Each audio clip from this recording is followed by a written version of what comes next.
So the United States went to war in the Middle East to protect what's called the petrodollar system, the most powerful system on earth. And there's a theory that says the US may have accidentally or intentionally started the process of destroying it. We are facing a real shock that is probably beyond what we can imagine at the moment. And what we're seeing is what some people are calling the End of Pax Americana.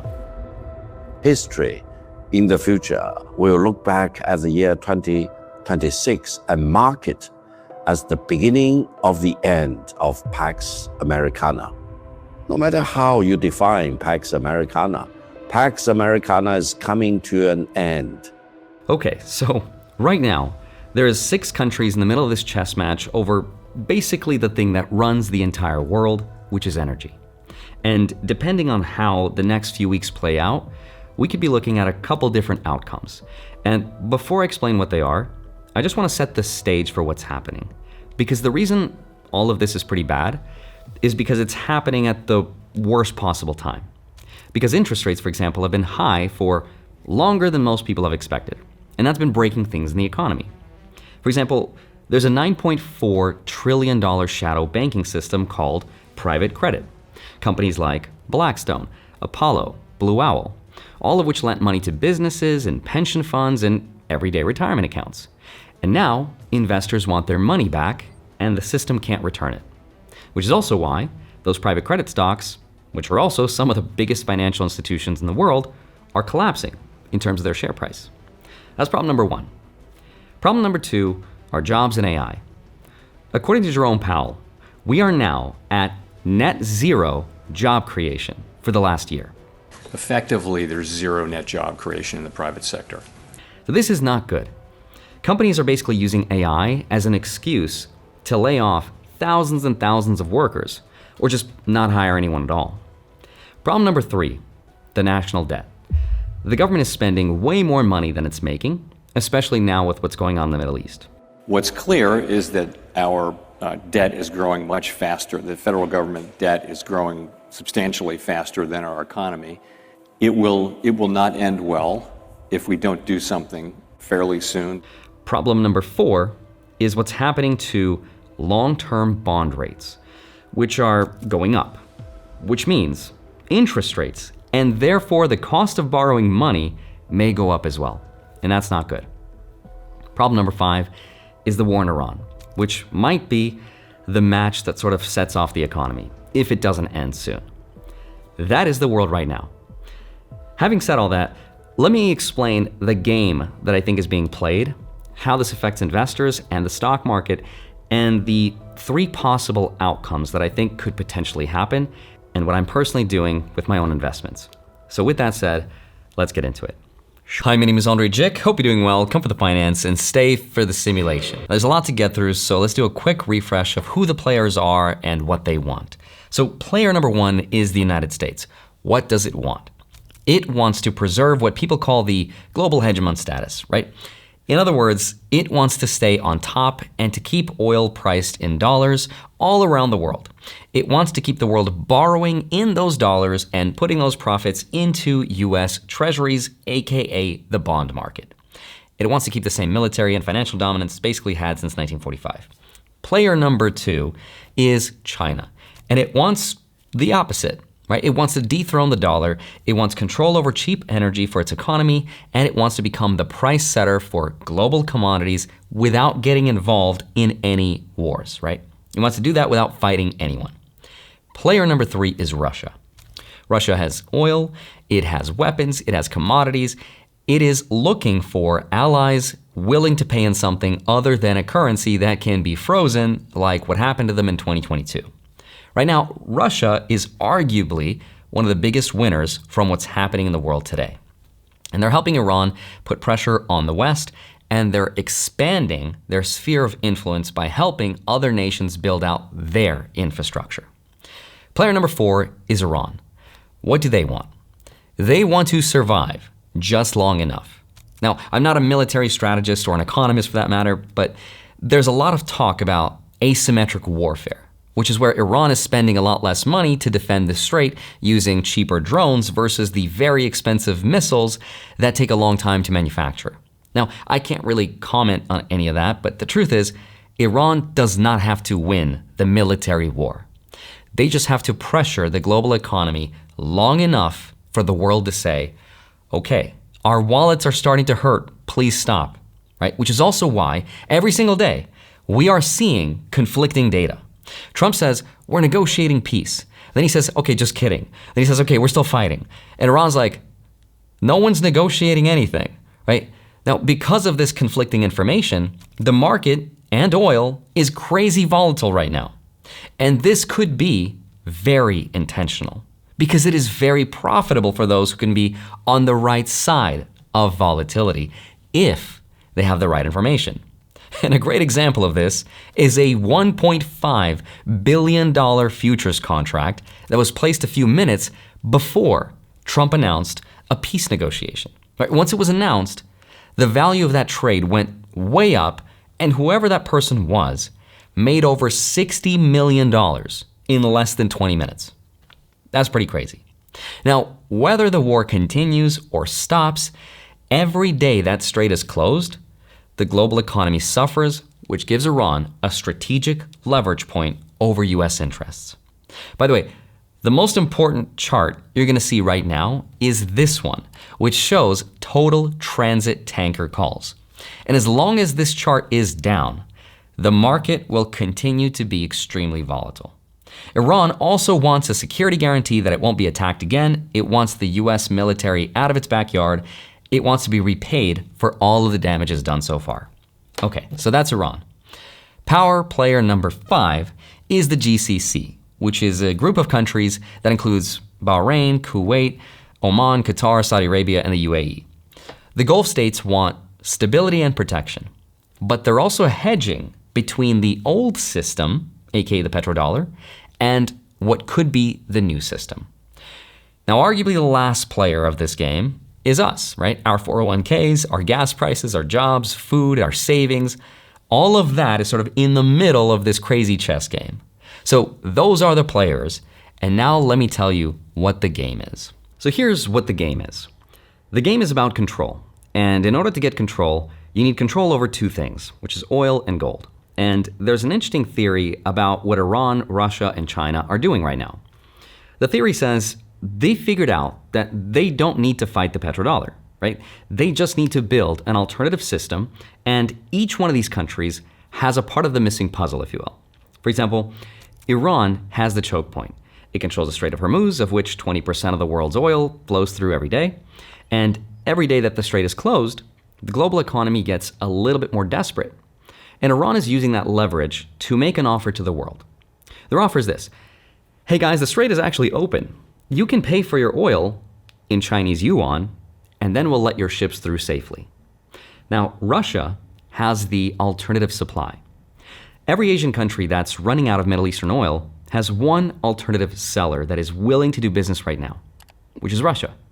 And Russia is offering that energy in yuan or rubles. Japan just called Russian oil extremely important for energy security. South Korea is considering importing Russian oil as well. Even the United States is backing off the sanctions on Russian oil, which tells us how desperate the situation actually is getting.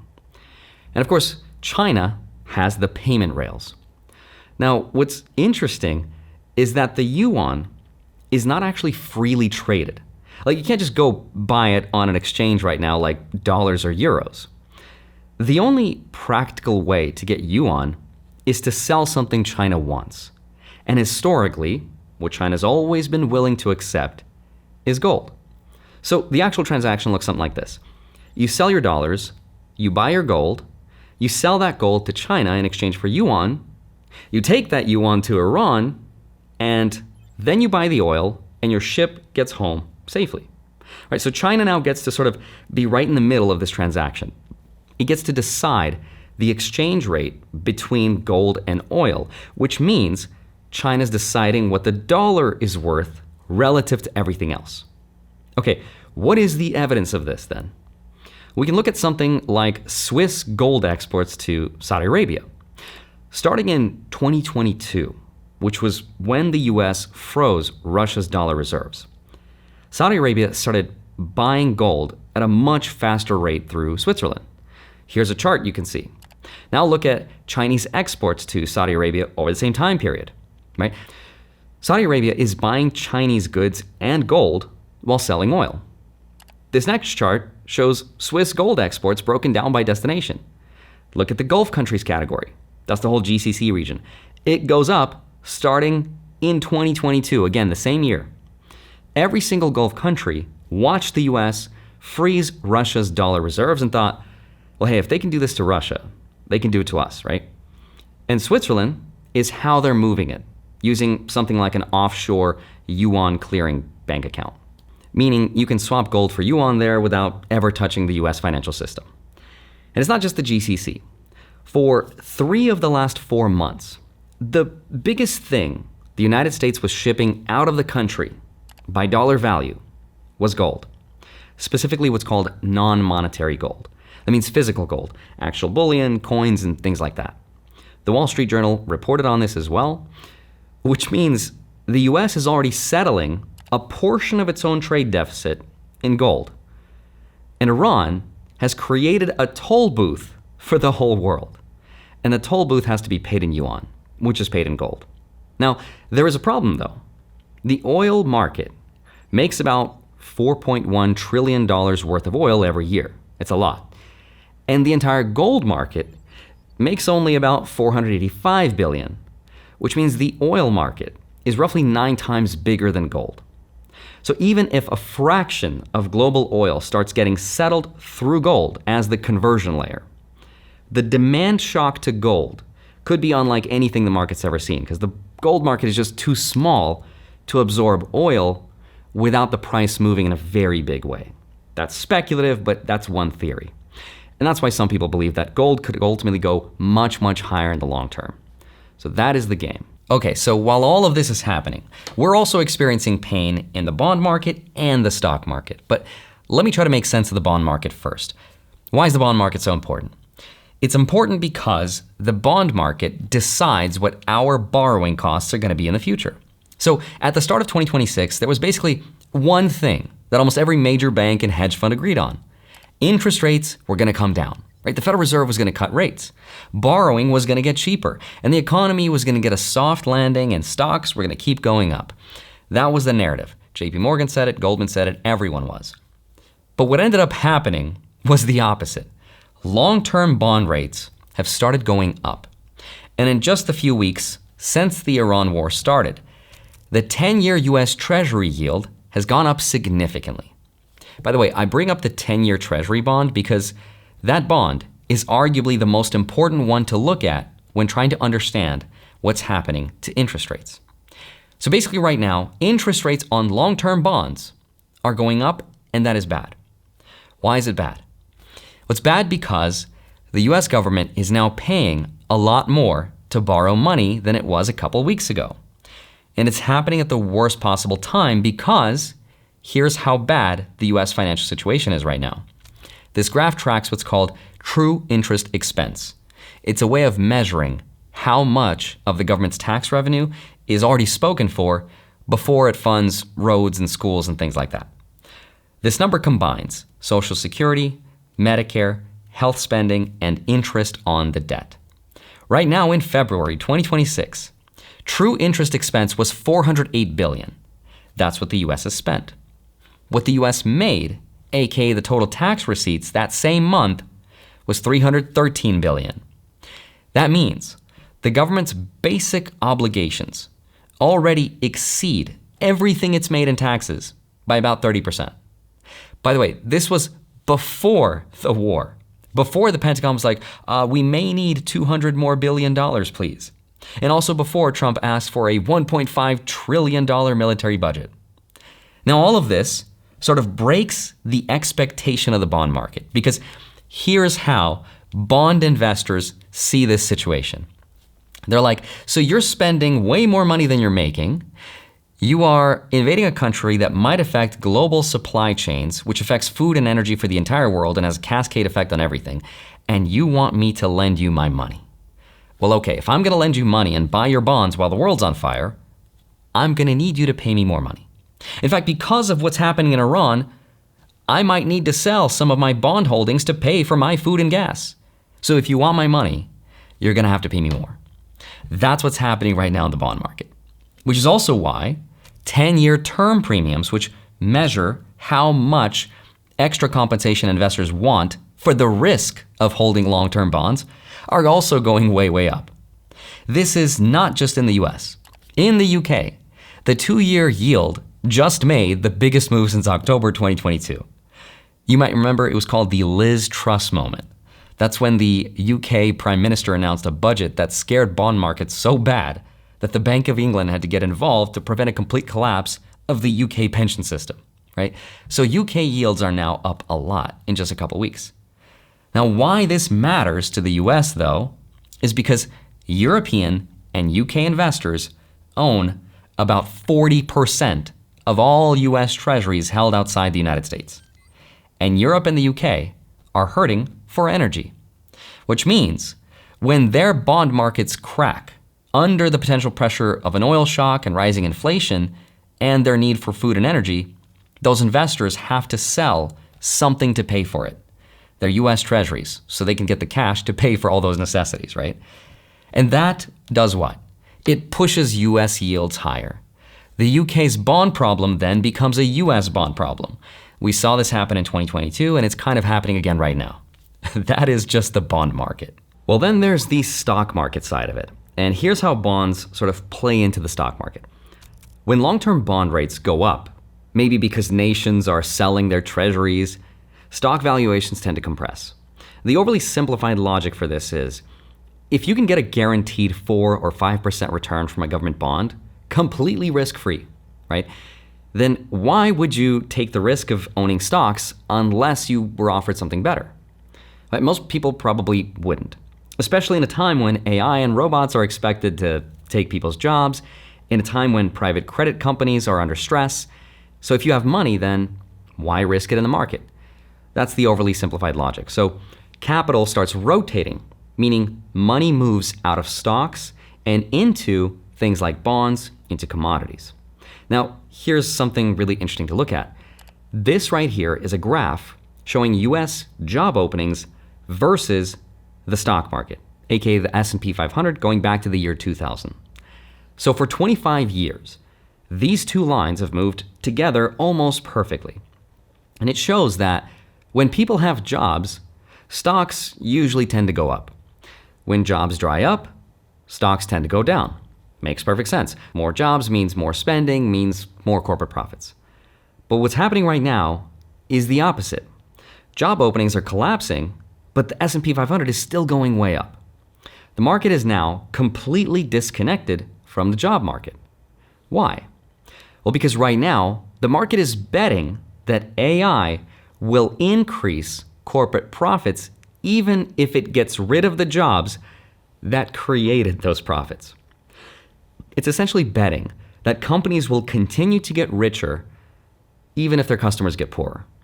Now, at some point, I think these two lines will have to reconnect. And it's going to happen one of two ways.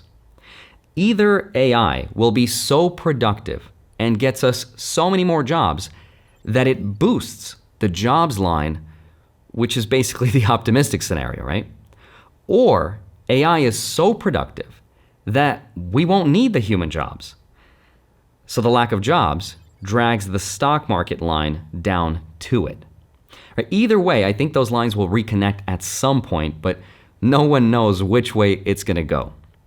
But over the past 20 years, every single time credit spreads blew out, meaning the cost of borrowing for companies went up, while the S&P 500 was still near its high and hadn't even corrected yet, a bear market followed.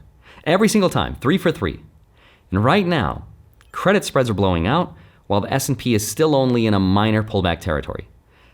The bond market is pricing in pain, the jobs market is also pricing in the same, and so the Federal Reserve is essentially trapped if oil goes up. They're getting checkmated. Remember, their job is to do two things: keep inflation low and keep unemployment low. Normally, when a recession hits, they can just cut interest rates, which all this free money goes into the economy, companies start borrowing and hiring again. But if inflation is being driven by an oil shock, if the Fed cuts rates to protect the economy and jobs, oil could make inflation worse. And if they raise rates to fight inflation, they accelerate the collapse of a very stressed bond market and tip the economy into a recession or even something worse like stagflation. So, based on everything that's happening, there's three possible outcomes, three theories as to how all of this could potentially end. So outcome number one is the best outcome. And it says the war ends right away and Iran gets some version of what it wants, which is a security guarantee, no US military presence, and maybe some kind of a negotiated settlement. So the Strait of Hormuz opens up within the next few weeks. And if that happens, oil prices come back down, inflation does not become a thing, the Fed gets room to cut rates, and the stock market goes up and everybody's happy. J.D. Vance probably comes in and saves the day and negotiates it with Iran, and his presidency is saved in 2028. Whatever the narrative is going to be, that is the best case scenario. But even in this outcome, the risk is that the world that comes out of the other side of this is not going to be the same world we're used to, right? Because the petro-gold, petro-yuan system that Iran, Russia, and China have been building is not going to automatically go away. Saudi Arabia is not going to stop buying its gold through Switzerland. Russia is not going to stop selling oil in yuan, and this multipolar world is going to accelerate. The dollar, of course, survives, but it could be potentially weaker than it used to be. That's outcome number one. Outcome number two, the war keeps going.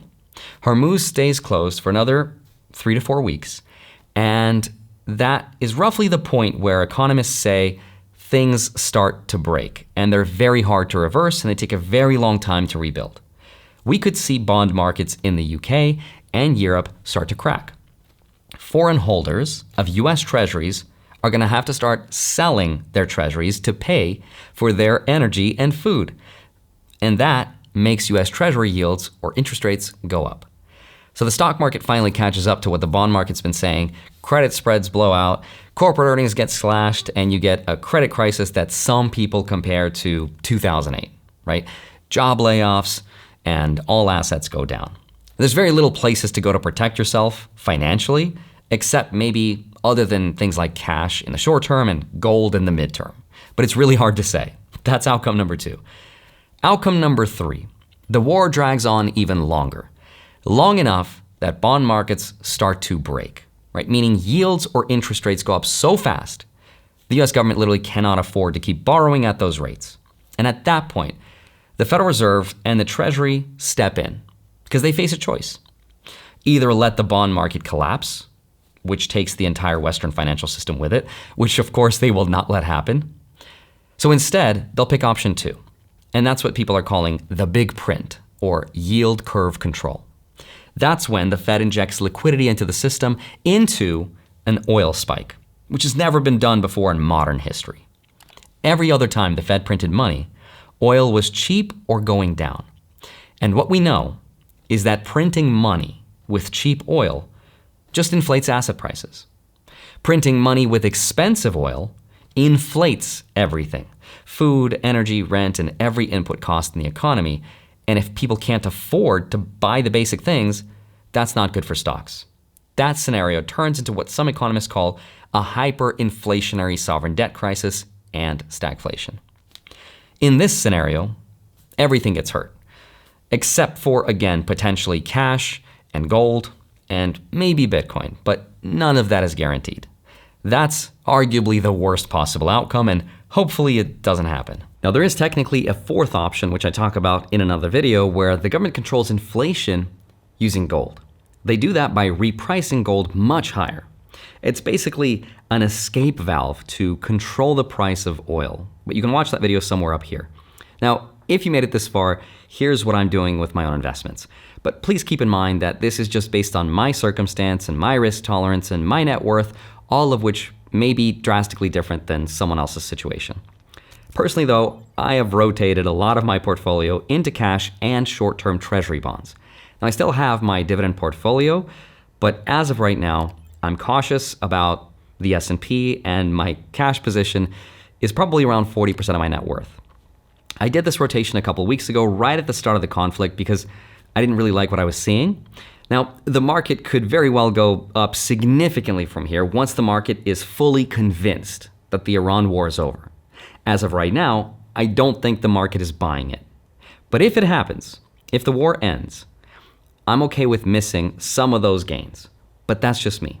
I have somewhat of a pessimistic view on the market as of right now, which could totally change. But I would not be surprised if, in the next 5 to 10 years, let's say, we see a huge capital rotation from stocks to commodities like silver, gold, and physical assets.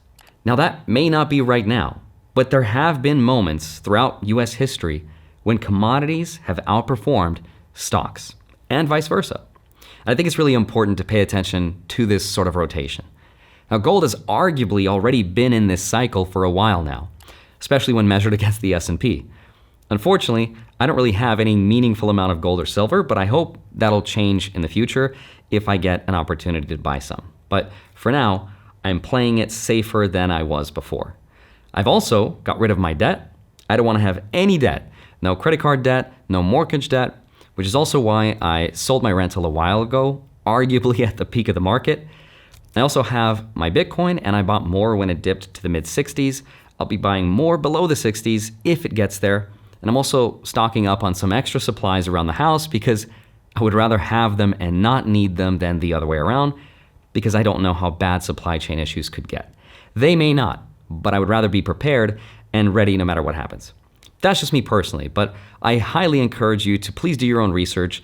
You can also find my portfolio and track your own investments at fundvest.com. And if you're interested, Webull is running a promotion where if you fund your account, you can walk away with a free $60 cash bonus. If you bring over 100K, that jumps to a 4% match, so $4,000 free on 100K.